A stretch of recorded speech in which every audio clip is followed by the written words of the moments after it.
Hatoful Boyfriend is famous for being a romantic video game about birds. I have no idea what I'm getting into here.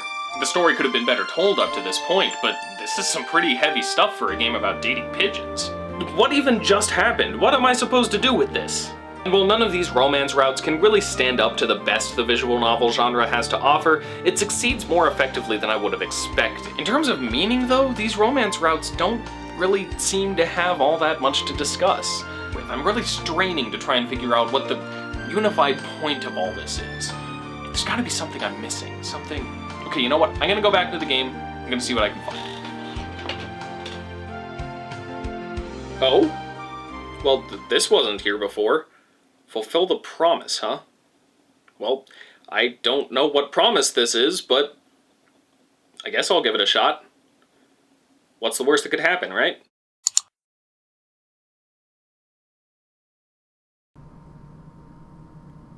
Hi, and welcome to Games 101. Well, I said to fulfill the promise, and I still don't know what that means. I've been playing for a little while now, and so far, it seems to just be the same. I'm still playing as Hiyoko, still living in a cave, still meeting everyone and going to school like normal. There have been a few instances of text that are new this time around, without any pictures or anything, seeming to tell the story of a strange bird telling you that he can grant a wish and asking you what you would wish for. And then another such sequence that seems to be portraying the death of Hiyoko's parents. But aside from these interludes, the game seems to be progressing like normal. Let's see, I just found out that Ryota went to the infirmary, so now's the point where I go in there to try and find him, and I meet the doctor. And it's still just... Okay, wait, hold on. That's different. I'm playing as Ryota now, I guess? Coming back from the infirmary and not having seen Hiyoko. So, that's weird. But what follows is, finally, some more detailed backstory. Apparently the H5N1 virus, otherwise known as the bird flu, became an epidemic, and humanity developed a virus that would selectively kill birds in hopes that the spread of the infection might slow down.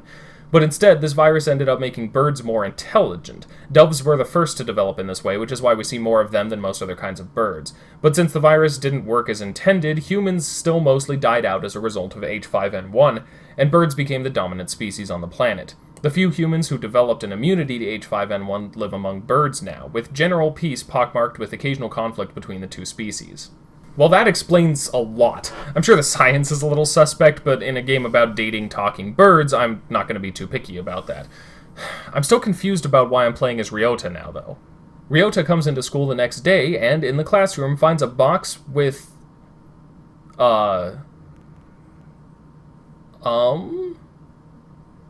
Hiyoko's head in a box. The main character, the girl I've been playing as this whole time, her severed head in a box. Yep, turns out Hiyoko has been murdered, dismembered, and her body parts delivered to various classrooms throughout the school. Hatoful Boyfriend, where you can date birds, help your friend turn into a pudding god, and get brutally murdered and your body parts distributed to the people you care about. Great family fun! No game, apparently Hiyoko Tosaka is not alright. Not alright at all! Well, at least I know why I've been playing as Ryota, but... Jeez. It certainly got my attention, in any case, so let's see where this goes. Once this happens, alarms start going off and the school goes into lockdown. The headmaster broadcasts a video message from his office explaining that a natural disaster has occurred and everyone should stay in the gym. But Ryota doesn't feel good about leaving Hiyoko's head sitting in the classroom, so he, Sakuya, and Kazuaki go back to retrieve it. Turns out a giant metal dome has risen up around the school, blocking all escape. Shu has gathered the pieces of Hiyoko for an autopsy with Yuya's help, and since Ryota is suspicious of Shu, understandably so, Kazuaki stays behind to keep an eye on him. Kazuaki seems suspicious of Shu in his own arc, so that makes a level of sense. I'm not sure why Yuya would be working with him, though. Ryota is pretty determined to find out who killed his friend. So they go. But before they do, Shu has some strange words for Ryota. Okay... Shu seems suspicious, and we already know what he's capable of, but if Yuya's working with him, then something else must be going on. And for that matter, Ryota seems particularly important to this story, aside from just being the character that we're playing as now, and what's more, there's clearly something bigger going on aside from Hiyoko's death, what with the crazy egg shield thing and all that, and it occurs to me that I'm getting really involved in the mystery of this romantic bird game. In all seriousness, though, all the awkwardness and poor pacing and narrative structure of the romantic stories is gone without a trace, and in its place we have a surprisingly taut thriller that just keeps giving us questions and teasing us about the answers. I never would have expected this from this game. Ever. In any case, they inspect the metal enclosure surrounding the school and find nothing but a single hatch that has no handle. So they try to investigate the headmaster's office, but the door is locked, so they— Holy crap, what even? Apparently we have creepy robot scarecrows wandering the halls and attacking birds! Great! In the meantime, Shu has found that Hiyoko was poisoned, then cut up after her death. He's also really trying to get under Ryota's skin here, and it's a pretty great scene. Seriously, the character writing in this story is so much better than it was in the romantic arcs. You can really just feel the tension between these characters and see how Shu is trying to mess with Ryota in these psychological ways, and the fear of all of these unknown forces surrounding everyone. And look, if I went over this story in detail, there would probably be a part 3 to this analysis, so I'll have to skirt over some stuff. I remind you, as always, that this summary is not going to contain the same level of power and quality storytelling that the game itself will, so take that as you will. I'd recommend that you play it before watching this. In any case, though, I'm going to keep playing. Over the course of the next while, Nagaki and Oko-san get involved, and Ryota and Sakuya discover the headmaster dead at his desk. Shu estimates he was dead even when the footage was broadcast to the students, which means the message was edited together from last year's disaster drill address.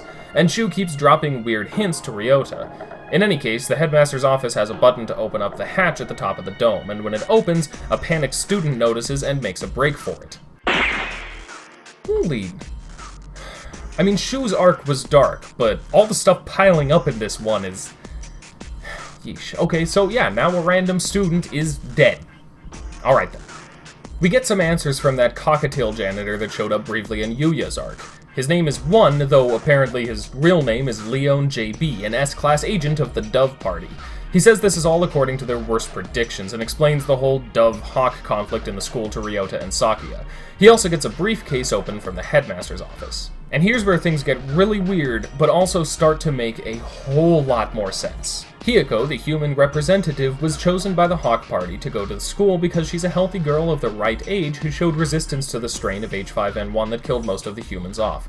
But politically speaking, she would be seen as a symbol of concession to bird kind, thus causing some tension between birds and humans.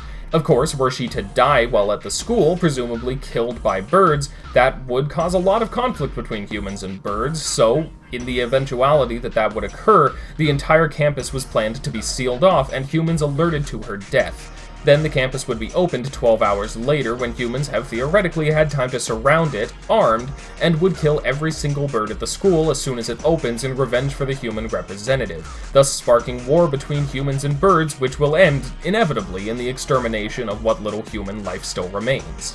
The crazy thing is, that framework has totally been present in all the other routes of this game. The bad ending where the Hawk Party has you killed, that would start this process. This even explains why your relationships with the other birds mattered. Hiyoko was an experiment to see if humans and birds can coexist, and upon that experiment's failure, the Hawk Party essentially pulls the trigger on the whole of humanity by killing her and setting all this in motion.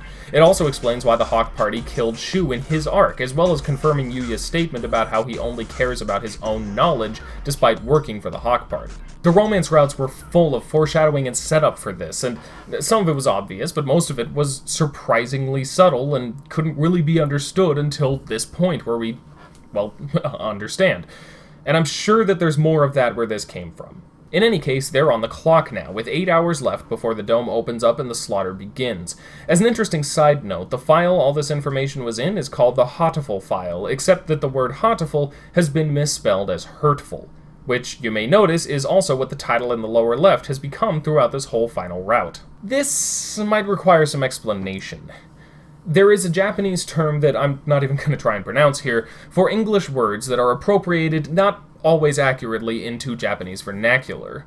Hatoful is meant to be the word heartful, which, of course is not an actual English word, but that's often how this goes.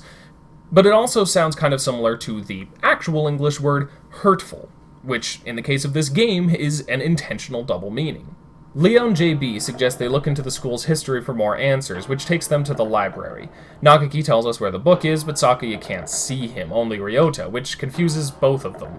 Nagaki says something cryptic about how he might remember something soon, then asks Ryota if he remembers what he's forgotten yet, before disappearing again. The book says the school was founded only 8 years ago, which is significantly shorter than anyone knew, and talks about a medical center that was abandoned on campus after a basement fire in which Nagaki is reported to have died. So they make their way to the abandoned building on campus, which they apparently never really gave much thought to until now for some reason. The basement is blocked off by a concrete wall, and Angel shows up. He calls Ryota the Undertaker and admits that he was at the infirmary, following the demon spores to destroy Rufa, the Tree of Blight, incubator of absolute darkness, and Hiyako went in and came out with him. This also means both Yuya and Shu were lying about no one entering the infirmary, but Angel's testimony is hardly acceptable proof in and of itself, so they search for more leads. Leon JB gives them a key to most of the school's doors and an electric stun gun for self-defense, and they go visit Shu. There's a real interesting bit where Shu points out that he couldn't have cut up and distributed the body parts of a human all on his own, due to both his size, relative to a human, and an injury that he's had for years. Ryota has some disdain for the evidence piling up in Shu's favor at this point. Sakuya points out that this disdain is simply because he expects Shu to be guilty, and any evidence to the contrary is inconvenient to that expectation, but they must find the truth, not simply convict Shu. I mean, the doctor is the obvious suspect, but the game is doing an excellent job diverting suspicion away from him while still making it obvious that something is wrong with him. What's more, it's doing so by addressing Ryota's existing suspicion that we, the player, also share because we played his route, and challenging both his and our assumptions directly. It's a neat approach to the scenario that takes advantage of the way we identify with the player character as ourselves. After another run-in with the scarecrow thing, Sakuya sneaks off to confront Shu. He's been struggling with the notion that the two most obvious suspects, the two people who they know are hiding something, are a doctor he respects for saving his father and his half-brother. He doesn't like either option, and it's starting to get to him, so he confronts Shu all on his own.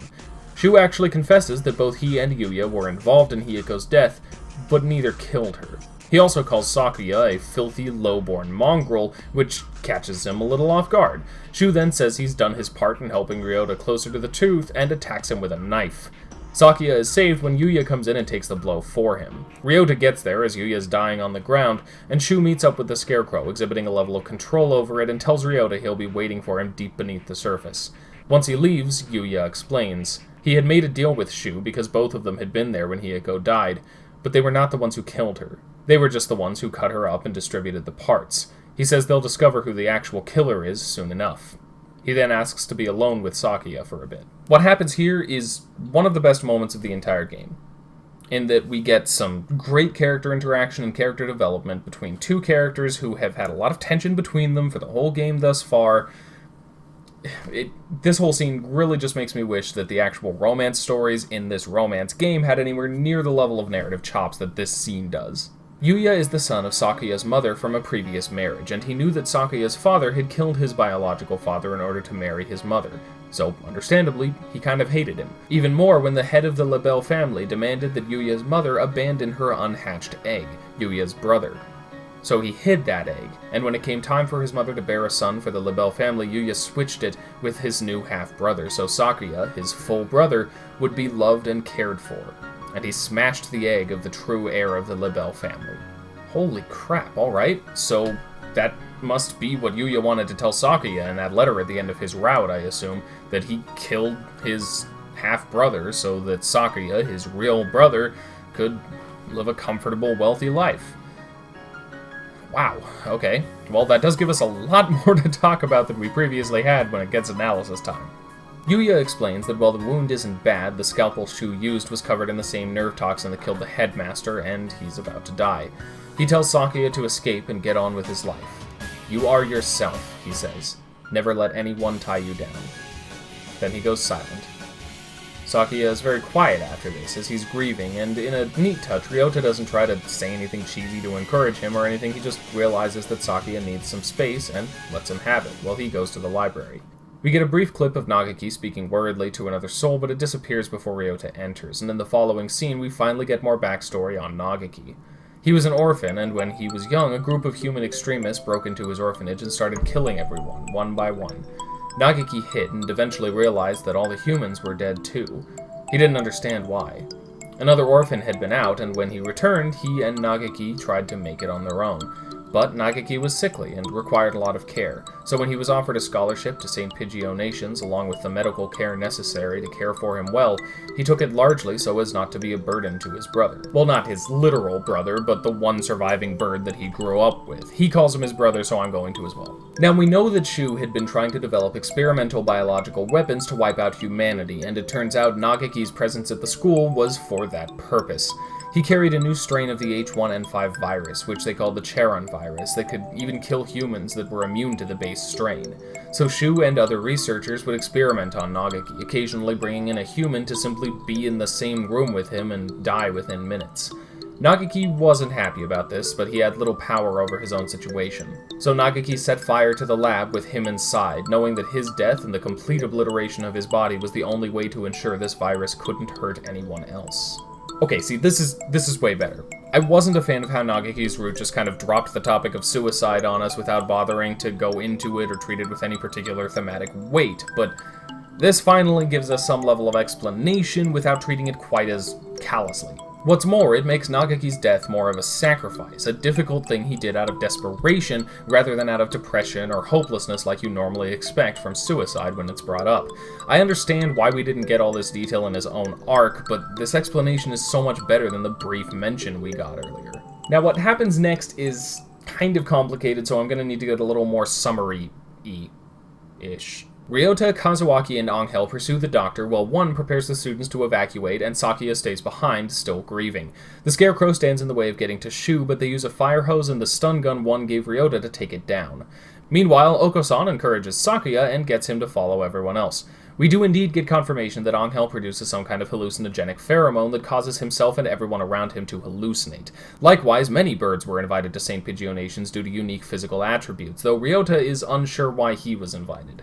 They confront Shu in the burnt lab that Nageki destroyed, and we discover what's been hinted at the whole time. Ryota killed Hiyoko. Not of his own volition, of course, but because Shu had spent Ryota's time at St. Pigio Nations slowly weakening his immune system to make it more susceptible to carrying the Charon virus, and he finally injected the virus into Ryota's system right before Hiyoko went to the infirmary to check on him. Ryota was conscious when Hiyoko died of exposure, but drugged and unable to properly remember what happened. The Scarecrow was an experimental robot designed to do manual labor, since birds were too small to work with most of what humanity had left them, and Shu put Hiyoko's brain inside it. He notes that this means Ryota's stunt with the stun gun may have further damaged her brain, lowering the chances of ever bringing her back. Ryota is stunned and loses all hope, following Shu while Kazuaki and Angel are closed into a chamber and poisonous gas starts filling it. We then finally get an explanation for Shu's behavior, as well as that whole fulfill the promise prompt at the beginning of this route. Hiyoko's parents were liaisons between humankind and birds and were killed while responding to an emergency situation in which a group of humans took over an orphanage. Nageki's orphanage, the Hatoful house. The text at the beginning of this route was when Hiyoko and Ryota were outside the house and Hiyoko's parents had just died. Now, Shu had known Ryota's father and respected him more greatly than anyone else. Ryota's father regretted not being more active in his son's life, so before he died, he asked Shu to do something nice for his son if he ever got the chance. So at that orphanage, seeing Hiyoko and Ryota in mourning, Shu asked what they would wish. Ryota's answer was simple: for humans and birds to stop fighting. So Shu took it upon himself to fulfill that promise. So this whole thing has just been Shu attempting to fulfill the dying wish of someone that he respected dearly, and it just occurred to me that when the game asked me if I wanted to fulfill the promise at this beginning of this route, it was putting me in Shu's perspective. Oh, that's weird. Being the pragmatist that he is, however, Shu deduced that the only way to stop the fighting between birds and humans was to destroy the remaining humans. Thus, well, everything that's happened in this entire game. As we've come to expect from this game, right near the end we're getting a whole lot of explanation for why all of this has happened and what all of it means, and we are not even done yet. Sakuya and Oko-san save Kazuaki and Angel says the demon spores are really thick in the direction of where the doctor and Ryota had gone. Holy crap, Angel can sense the virus. He's always referring to the demon spores in relation to the Charon virus, and he knew what was going on the entire time, didn't he? He was just so stuck in his fantasy that no one understood what he was talking. This game.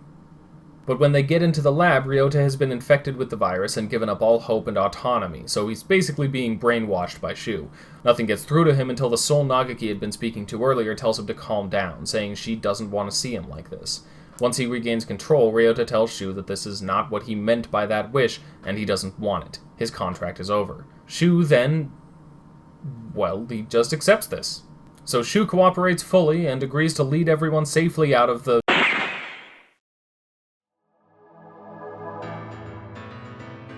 Yup, turns out Kazuaki also has a bone to pick with Shu. Namely, that he's the other survivor from the Hatoful house. He's Nagaki's adopted brother. He tells the story from his perspective, seeing his brother suffer and try to survive and wanting nothing more than to care for him. So when Nagaki went to St. Pigio Nations and his letters eventually got kind of dark, Kazuaki came to find him just in time to talk to him through the door before he died. Nagaki told him to make sure there was nothing left of him, and he began working at St. Pigio Nations for the specific purpose of waiting for Shu to open this place up again so he could retrieve his remains and destroy them. And beyond that, he's coming across as a little...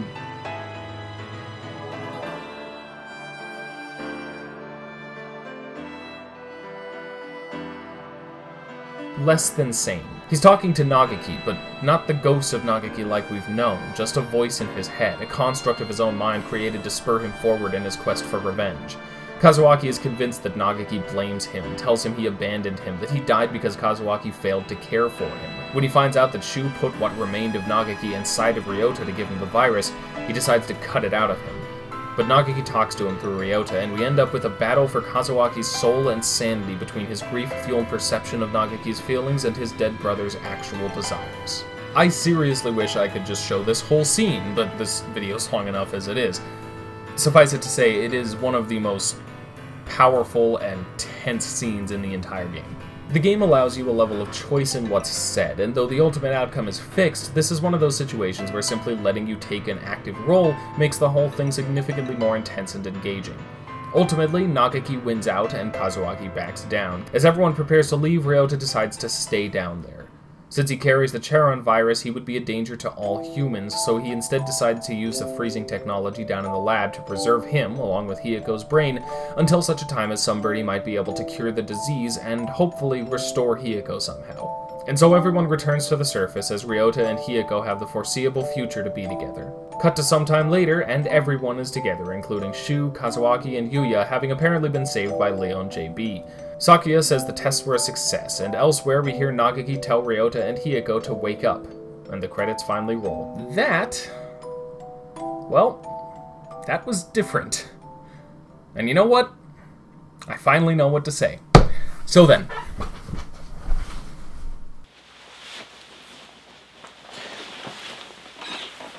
alright, welcome back to Games is Lit 101. Today we're talking about Hatoful Boyfriend, a romantic bird dating game about the effect that people close to you can have on your life and the way that you respond to the impact they've had on you. Now that may seem obvious, but the interesting stuff lies in that distinction, not just about relationships, but about the various ways we can affect the people around us and the ways we can react to the effects put on us by others.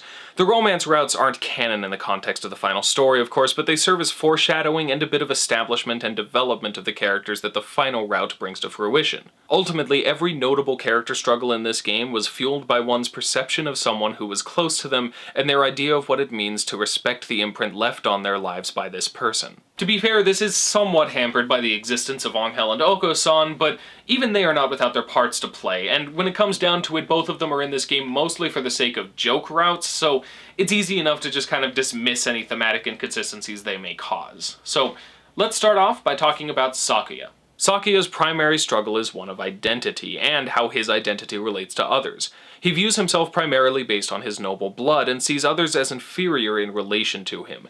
But, as a result, he also sees himself as a cog in a machine, nothing more than part of a larger process in which he has no autonomy or personal responsibility. Throughout the hurtful boyfriend route, he questions the idea of blood and how powerful it is when he's confronted with the possibility that his half-brother, an insignificant peasant compared to him, may have done something terrible.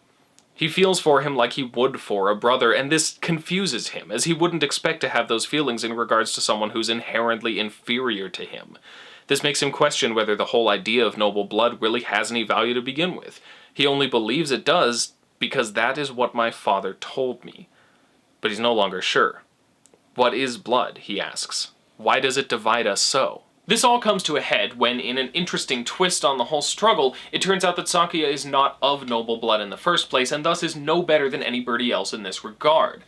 But it also turns out that Yuya is his brother by blood, which brings them closer. The power of noble blood is diminished, while the power of blood ties is strengthened, placing the focus not on social standing or on biology, but on family. This also brings about the same conclusion as in his romance route, that he is his own bird, and he can make his own choices and succeed or fail based on his own merits rather than the merit of his name. It's at once a sobering and empowering notion, and one that inspires him to take control of his own life in both of his stories. By the end of the story, Sakuya has gone from saying that his own ideas have no place in the world to very intentionally swearing on his own integrity rather than the name of Labelle to fulfill his promise to Ryota. So Sakuya's character arc is based on a tension between the legacies that two particular birds left on him. His father first, for instilling within him these notions of the superiority of noble blood and lineage and social standing, and secondly his brother Yuya for having shown brotherly love and dedication by putting him in that position of wealth and prosperity in the first place. Ultimately, Sakuya only believed what he did because of what he had been told. The input of others, specifically his father, has shaped him entirely, and he tries his best to conform to the image of himself that his father set forth for him. And he has a long journey toward understanding his own individuality, kick-started by Hiyoko, though obviously the full extent of his arc hasn't happened canonically in the context of this final story, nurtured by the revelation of Yuya's actions, and finally set in place, believe it or not, by Oko-san. This is basically Oko-san's one notable contribution to the story. His conversation with Sakuya is the final step in Sakuya's journey towards understanding and respecting himself as an individual.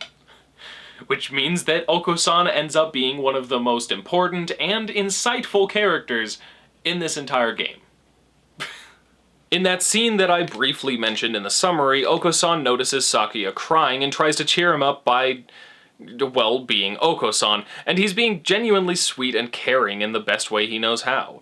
He knows that Yuya is dead, but his less developed mind doesn't fully understand the concept, and he claims that if Yuya has gone far away, they must simply chase him. In his naivete, he even says that since the Earth is just a big ball, they'll have to find him eventually. Then this line happens.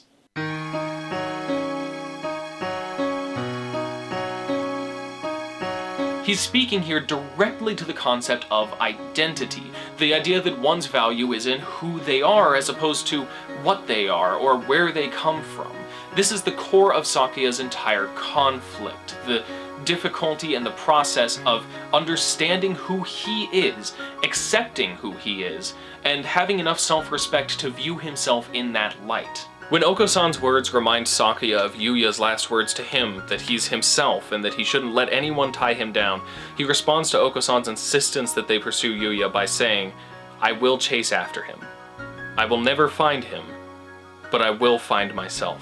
And see this is what I'm talking about. Yuya's legacy is Sakuya. He gave up so much and committed a terrible crime in order to ensure that his brother would have a good life, and his influence eventually led Sakuya to become his own person. Bird. Even Oko-san's naive determination made an impact on Sakuya's life. All of these people have a legacy in Sakuya. They all left an impact on his life, and he responded to that legacy by choosing to become a better person. Bird. Other characters in the game were not so wise. Shu is the one who started this whole mess, and it was all because he was determined to respect the legacy of somebody he cared about, but was unable to truly understand what that meant. His relationship with Ryota's father was stunted by Shu's lack of healthy emotional expression, and it was only after his death that Shu realized how much he meant to him. Ryota's father left an impact on Shu, and that legacy was something he struggled to live up to. In a flashback, Shu says of Ryota's father, "You vanished from my life before I could tell you my feelings, and I've chased your shadow ever since." Shu decided it was impossible to live up to the legacy of such a great man, and decided the closest he could get to catching his shadow was to fulfill his dying wish, to do something good for his son. The thing to keep in mind regarding Shu is that he's almost entirely focused on his own pursuit of knowledge. He has no particular moral compass and little to no emotional connection to anyone or anything. Aside from this one bird, Ryota's father, that he did have a deep connection with, possibly even a romantic affection for, depending on how you read that flashback. But of course he didn't realize this until it was too late, and in retrospect dedicated his life to fulfilling the final wish of that bird he cared so much about. Problem is, in doing this all for the sake of Ryota's father, he was completely out of touch with Ryota himself. As a result, Shu pursued a fulfillment of Ryota's dreams that made perfect sense in his practical, emotionless, and rather amoral mind, but wasn't actually in touch with the spirit of what Ryota actually wanted. And a good deal of people and birds died as a result of that misunderstanding. As a side note, I realized after I wrote all of this that some of Shu's characteristics, namely his difficulty understanding others and processing emotion, sound fairly similar to Asperger's. I'm unsure if this was intentional, but the game never addresses the similarities. I think it would be irresponsible to define these traits in such a way that implies they lead to villainy, so I just wanted to make clear that while those elements of Shu's character may have played a part in his misunderstanding, it was his lack of a moral compass that actually led him to do such terrible things based on it. This is an easy contrast with Sakuya, who understood the hearts of the birds who had this effect on him, and reacted to the impact they left with knowledge of that intent. Shu, on the other hand, didn't understand how he should handle the impact that these other birds left on him, because he never truly understood the birds who left the impact in the first place.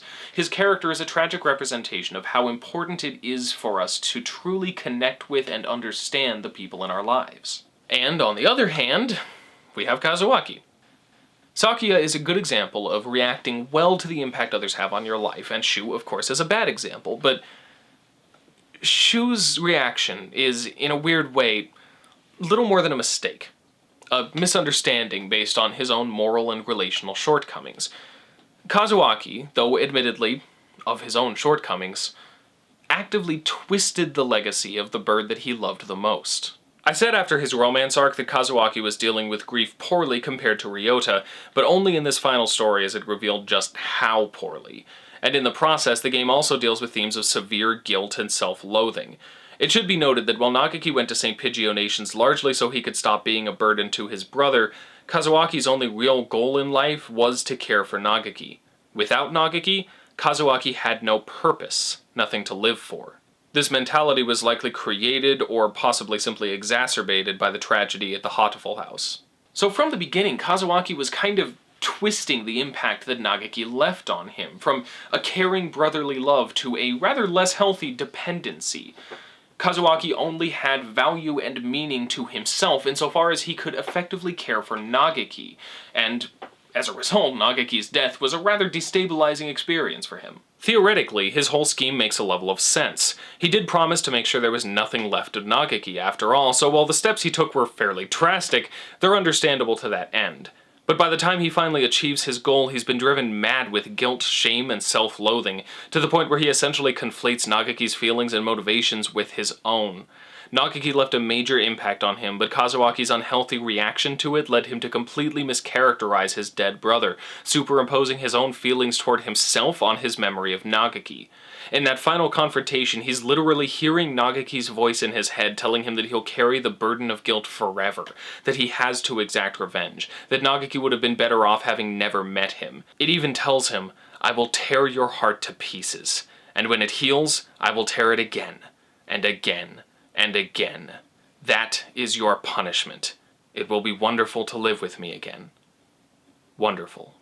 This is essentially a very, very extreme representation of the kind of hold that depression and self-loathing can have on a person. It devalues one's opinion of oneself and puts pain on a pedestal as something deserved, something just. It can twist one's view of oneself to a point where the closest thing to happiness is simply to embrace the pain and truly believe it to be justice. Of course, this isn't true. It's not what Nagaki wants for him, and the turning point of the whole scene is when Nagaki reminds him that his second wish was not to exact revenge, but that he simply live and be happy. And this is what I was talking about when I pointed out the distinction between Shu and Kazuaki. Kazuaki has, through an unhealthy dependency and an inability to cope with loss, twisted the memory of the bird closest to him into nothing more than a reflection of his own guilt and self-loathing, and driven himself mad trying to live up to the legacy of a mere shadow of the impact his brother left on him. So again, we return to this theme of the impact others can have on your life and how you react to their legacy. And in 3 very strong, powerful examples that utilize almost all of the major characters of the game in a major way. So why was that so hard to figure out until now? Well, unfortunately, Hatoful Boyfriend's rather excellent final story is hidden behind a series of romance stories that are at once central to the game's identity and rather extraneous to its actual existence. The romantic routes are possibly the most disjointed and content-light I've ever seen from these types of games, which would be easy to ignore if not for the fact that the game is meant to be a romantic visual novel, and each of these routes is necessary to get the complete story of the final route. Even Azami's route, which plays absolutely no part in the story once you choose to fulfill the promise. This also means that far and away the best part of the game, and the only point where I'd say it truly tells a good, well-written story, is also a complete sidetrack from what the game is allegedly about. It makes the whole experience feel uneven, and frankly, this is one of very few instances where I think this game would likely have been better off in a non-interactive medium. The final route of the game doesn't change based on your choices aside from requiring you to complete all the other routes before you can get the best ending, and frankly, the other routes don't create very compelling romance, instead serving mostly as character development and foreshadowing to set up for the final story. So honestly, I think an anime adaptation might be in order. There are a lot of anime based on games like this, and many of them will adapt the game by taking each of the romance arcs and then changing them to be platonic, essentially character development arcs, so that you can develop all of the characters and then follow along with the main romance, which in this case would likely be Ryota and Hiyoko. You can look at Clannad or Steins Gate for 2 exceptionally good examples of this. As it stands, the romance routes in Hatoful Boyfriend exist mostly to set up this final story anyway, so it would actually be quite easy to adapt them into character development without taking them to their own conclusions, then kill Hiyoko and tell the story of the game's final route, thus removing the disjointed inconsistency that makes it so hard for me to really truly praise this game. But in the end, it did do a lot of interesting things, and this final story injected a surprising amount of depth and meaning into this unexpectedly dark story about a girl who falls in love with birds. Whatever its shortcomings, there's definitely value to be found here. So with that, I'll bring this analysis to a close. I hope you enjoyed it and learned something more about the game, and if so, I would greatly appreciate it if you liked the video, subscribed to the channel, and checked the description in order to follow Games as Lit 101 on Facebook and Twitter. And if you would consider supporting the show on Patreon, I would greatly appreciate that as well. Next week, we'll be talking about a narrative theme that doesn't show up all that often in video games, specifically the topic of motherhood. And a month from now, for my next literary analysis, I am finally going to be diving into the first season of Telltale's Walking Dead series. So, until then, class dismissed.